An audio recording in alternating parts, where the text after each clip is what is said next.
when Emily Torres and Jason Miller decided to film themselves playing the Charlie challenge at exactly 3 a.m. They thought it would be nothing more than a quick scare for their YouTube channel, but what they captured that night was never uploaded. The footage ends with the pencils moving on their own, Jason's face twisting in terror, and Emily's scream cutting off into silence. Their camera was found days later, but neither of them ever was. I never believed in those silly viral games that spread online.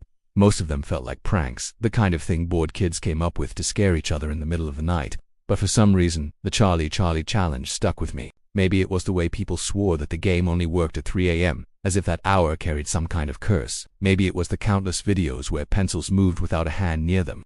Every time I scrolled past one of those clips, a strange unease filled me. Like the image of those crossed pencils had carved itself into my thoughts. I told myself it was fake, just another trend. But curiosity can be louder than reason. That's how I found myself sitting alone in my dark room, a candle burning on the desk, and 2 pencils crossed on a sheet of paper. The silence in my room felt heavier than usual. The candle flickered weakly, throwing shadows that twisted and stretched across the walls. I had drawn the words yes and no in block letters on the paper, the way all the tutorials said. The pencils balanced perfectly, one resting on top of the other, fragile and still. My phone sat beside them, the screen glowing faintly as I checked the time again. 2:57. 3 minutes until the hour that everyone said the veil between the living and the dead was weakest. I laughed under my breath, trying to calm my nerves, but the sound felt hollow, out of place in the suffocating quiet. My mind began to wander as the seconds crawled by. I thought about all the people who claimed the game had followed them, haunting their homes, making them see things they couldn't explain. I thought about the warnings that said never to play alone, never to disrespect the spirit, and above all else, never to forget to say goodbye. It all felt like campfire stories, but still, the thought of breaking those rules made me hesitate. The air seemed thicker, as though invisible weight pressed down on my shoulders, urging me not to go further. But I couldn't stop. I had already come this far. When the clock struck 3 o'clock, the sound of the minute hand shifting forward made me jump. My phone screen dimmed, leaving only the pale glow of the candle to fight the darkness. My chest rose and fell with sharp breaths. As I leaned closer to the desk, the words on the paper stared back at me, simple but demanding. The pencils didn't move. Nothing happened. For a moment I felt relief. Maybe this would be nothing after all. Just a silly ritual that proved my doubts right. And then the candle flame bent sharply to the side, as if someone had blown on it. My body froze. The window was shut, the air still. Slowly, the flame straightened again, but the uneasiness in my gut grew. My throat felt dry.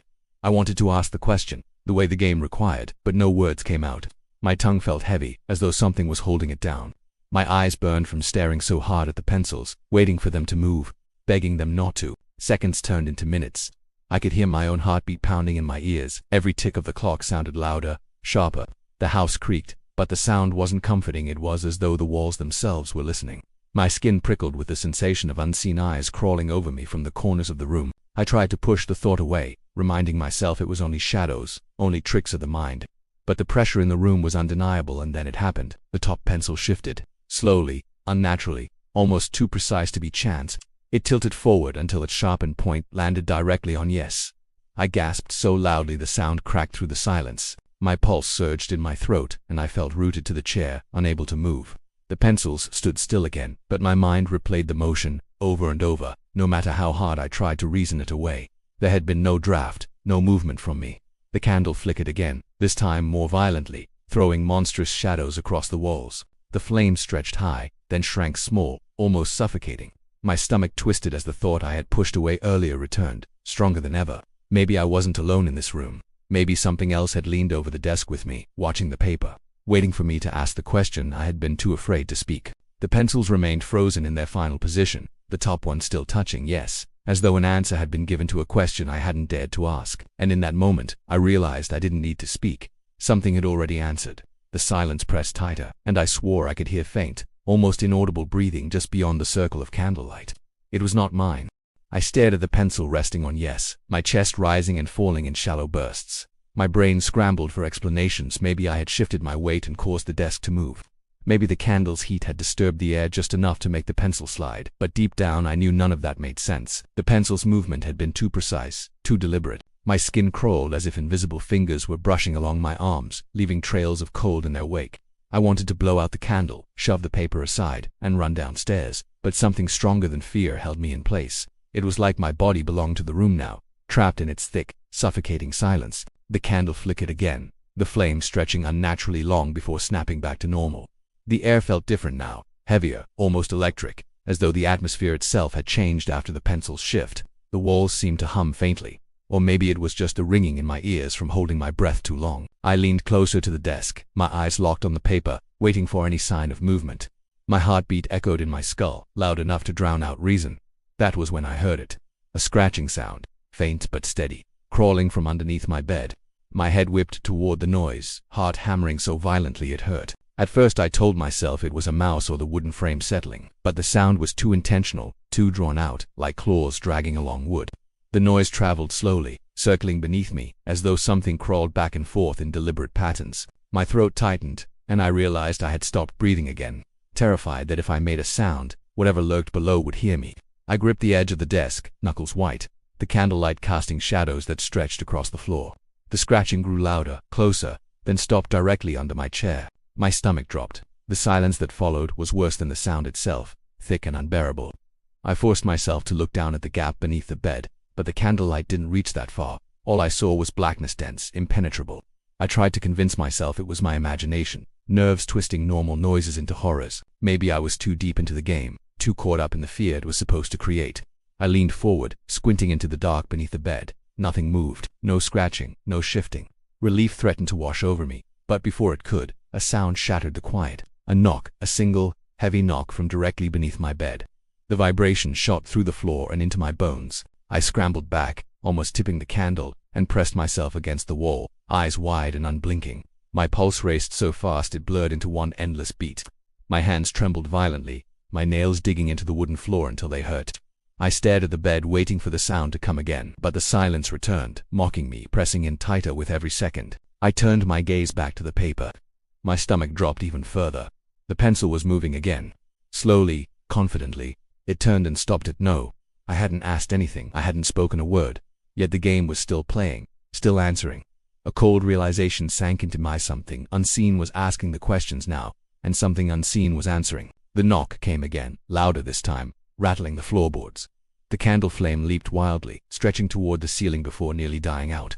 My body shook uncontrollably, but I couldn't bring myself to move. It was as if I had been chained to the moment, forced to witness whatever was unfolding. My phone, still lying face up on the desk, buzzed suddenly. The screen lit for only a second, casting a pale glow over the paper. The notification didn't make sense. It wasn't a message or an alert, just 4 words across the display, in black letters that looked wrong. Jagged, look under the bed. The phone went black again before I could react. My chest tightened, every breath a struggle as I forced myself not to scream. My eyes flicked back toward the bed, the dark space underneath yawning open like a mouth. I couldn't see anything, but I could feel it that something was waiting down there, listening, eager. The scratching started again, faster this time, circling beneath me with an energy that made the floor vibrate. I clutched at my arms, shivering despite the sweat on my skin. My gaze darted between the paper, the phone, and the blackness under the bed, terrified of what might emerge. And then the scratching stopped. The silence returned, so suffocating it felt alive. I dared to take a shallow breath, my chest trembling as I tried to hold myself together. The knock came again, so loud it rattled the glass of water on my nightstand. This time it wasn't alone. A second knock followed, then a third, each one closer, heavier, more demanding. My entire body felt like it was vibrating with the sound. I pressed myself deeper into the wall, eyes wide, teeth clenched. The candle sputtered, almost dying out completely. In its faint light, I saw the pencil twitch again, pointing back to yes. And from the blackness beneath the bed, I heard the unmistakable sound of low, raspy breathing.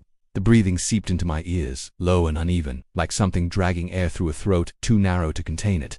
My body stiffened. I didn't dare move. I didn't dare blink. The sound filled the room, heavy and real, echoing against the walls in rhythm with my heartbeat. Every breath it took seemed to drag mine with it, as though I were no longer in control of my own lungs.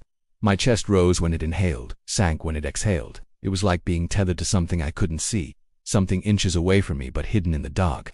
I tried to force myself to crawl toward the door, but my limbs wouldn't respond the way I wanted them to. My legs felt numb, stiff, pinned down by some unseen pressure. My fingers twitched uselessly against the floorboards as I strained to gather the strength to move. I told myself not to look, not to lean closer to that void under the bed, but my eyes betrayed me. They slid down, against my will, toward the thin line of darkness where the frame met the floor. Nothing moved. The candle threw its weak light across the room, but it didn't reach beneath the bed. All I saw was a wall of black, too thick to be natural. The breathing continued, deep and ragged, filling my head until I thought I might go insane.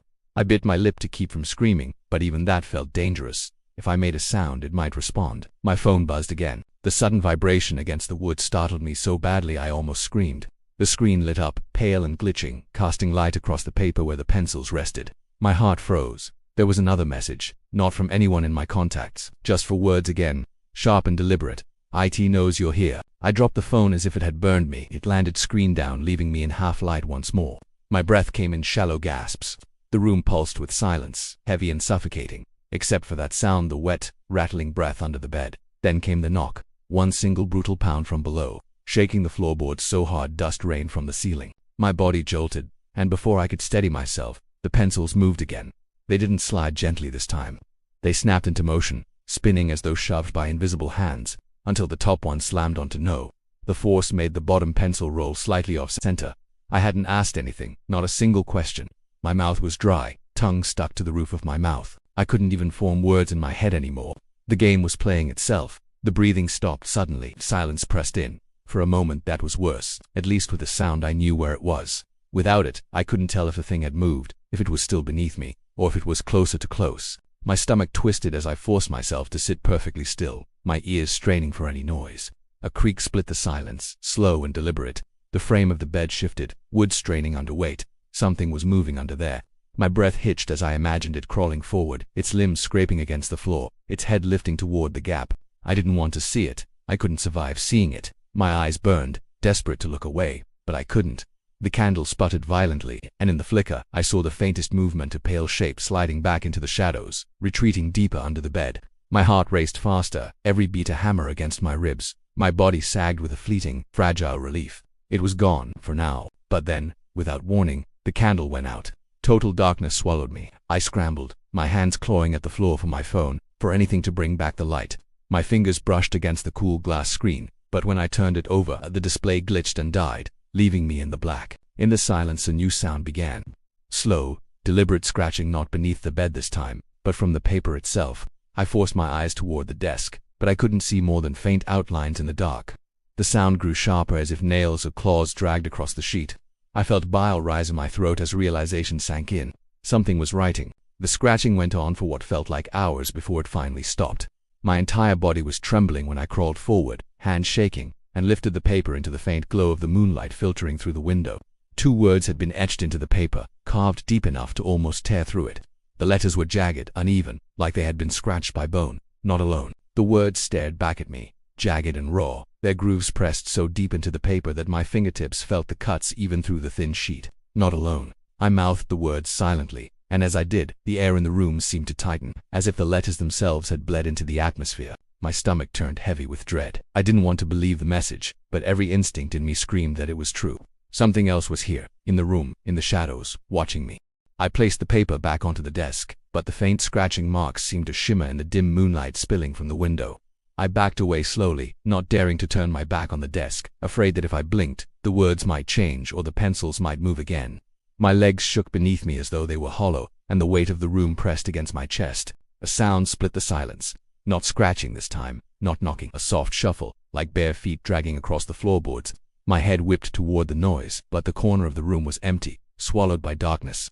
The shuffle came again, closer, circling, dragging itself along the edge of the walls. I hugged myself, pressing my back harder against the wall, but no comfort came. The air felt colder with each sound, a freezing breath sliding across my skin. Then I saw it. From beneath the bed, pale fingers slid out into the faint moonlight. They were long, too long, and bent at unnatural angles. The skin stretched tight across bone. The hand clawed at the floorboards, nails dragging across the wood, leaving faint scratches as it reached forward, feeling, searching. My body shook uncontrollably. My teeth chattered, though not from cold, but from terror. I wanted to scream, but my voice stayed locked inside me, buried under the weight of fear. The hand paused, frozen in place, as though it sensed I was watching. The silence thickened, my pulse thundering in my ears. Then, just as slowly as it had appeared, the hand retreated, sliding back into the black gap beneath the bed. My breath caught in my throat. Relief tried to crawl its way into me, but it was poisoned with the certainty that the thing hadn't gone away, it was simply waiting. I forced myself to move. My body screamed to run, to throw open the door and bolt down the hallway, but my hand barely brushed the doorknob before I stopped. It was ice cold, so cold that it burned my skin. The metal felt like it had been sitting in a freezer for hours. I jerked my hand back, staring at the faint white mark on my palm. The door wouldn't help me. I was trapped. The paper rustled behind me. I turned slowly, heart hammering, and froze. The pencils, untouched, began to spin again. One slid across the paper in sharp, grinding movements until it pointed back at yes. Then, as if guided by invisible claws, letters began to appear beneath the word, drawn in thick, black lines that gleamed faintly in the moonlight. I couldn't see what was writing them, but the strokes appeared one by one, jagged and uneven, until a new message sprawled across the paper. You asked. I staggered back, my knees buckling beneath me. I hadn't asked anything. I hadn't spoken a single question. My lips trembled, and tears stung the corners of my eyes. If I hadn't asked, then someone or something had asked for me. The shuffle returned, this time from above.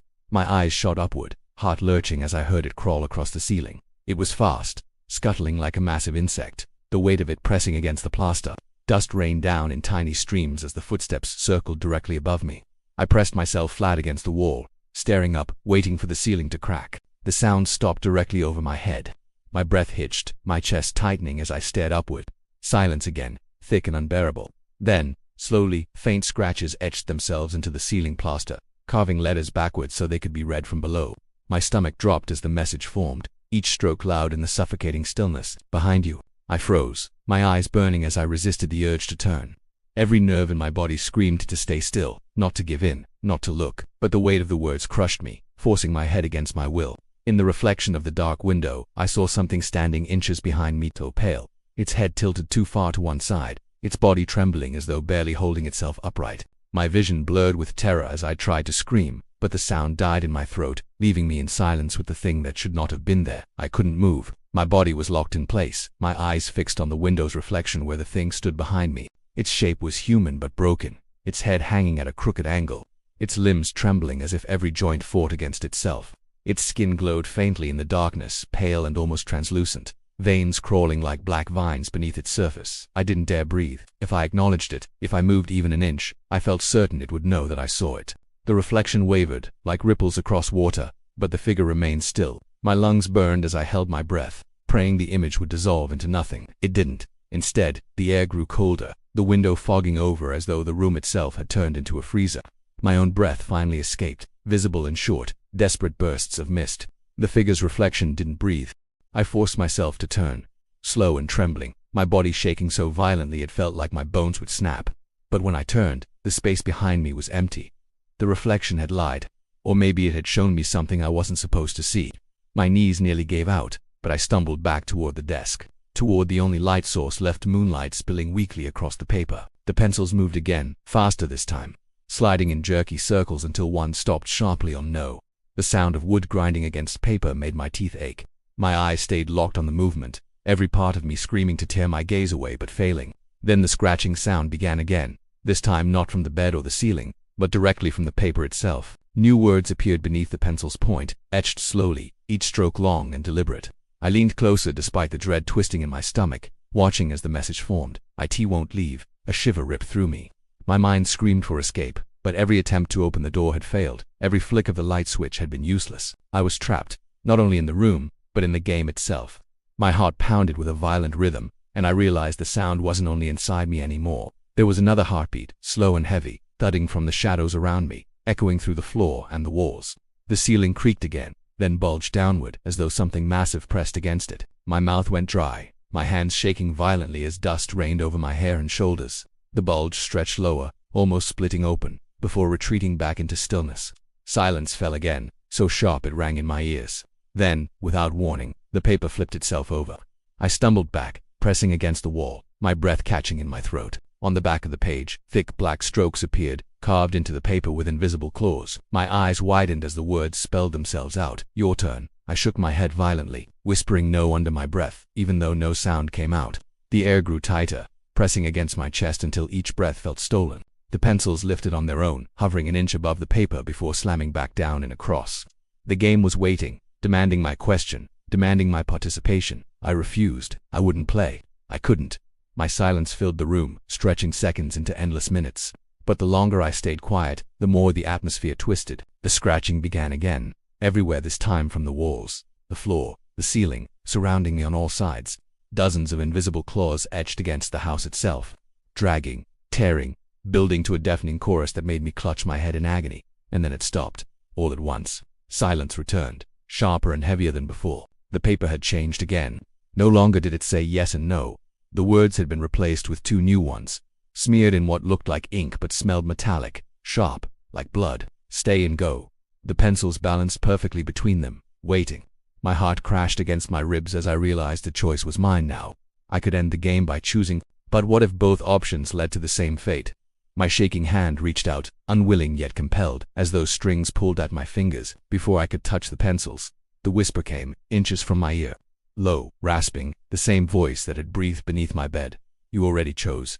The pencils slid on their own, landing hard on stay. The candle, long dead, flared back to life for a single second, flooding the room with violent, blinding light. In that moment, every shadow stretched tall, revealing countless pale, trembling figures pressed against the walls. Their heads tilted, their eyes wide and black. The light vanished as quickly as it came, plunging me into darkness once more. And then, from that suffocating black, I heard them all breathing in perfect unison with me.